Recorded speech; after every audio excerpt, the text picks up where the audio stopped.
حسن حلفی.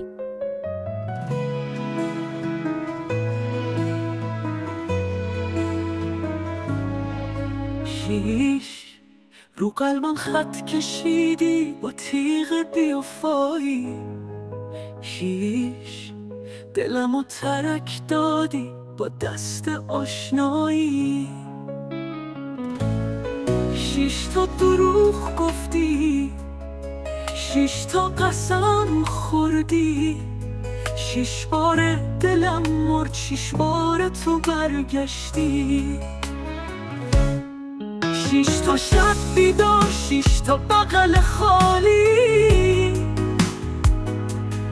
شیش بار صدا زدم با گریه و ناله عالی. شیش تا پیام دادی با دوست ندارم آخر. شیش تا نگاه سخت مثل زخم توی خنجر.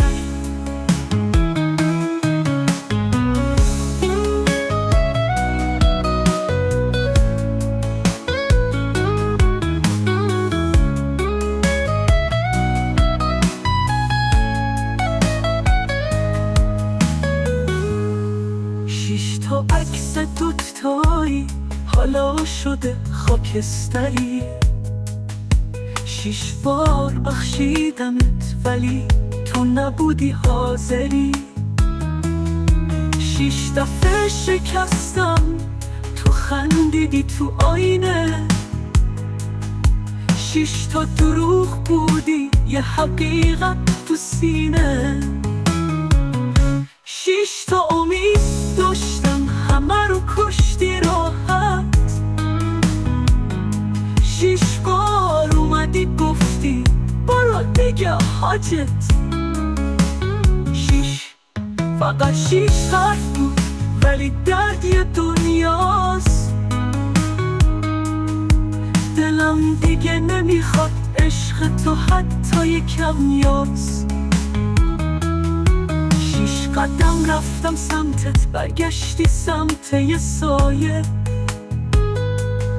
شیش بار دیدم با اون دست توی دست خیاله.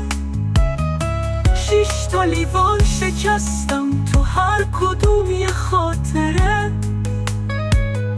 شیش تا آهنگ گوش دادم پر از گریه ای نیمش به. شیش بار از خدا خواستم ببرت یه جایی دور.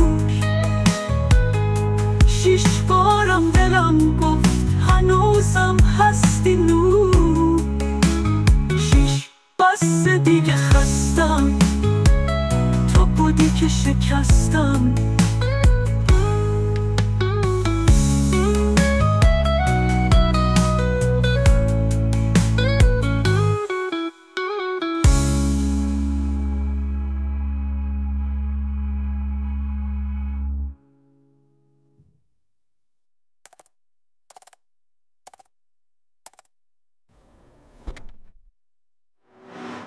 شیش بار از خدا خواستم ببرت یه جای دور. شیش بارم دلم گفت هنوزم هستی نور. شیش بس دیگه خستم، تو بودی که شکستم.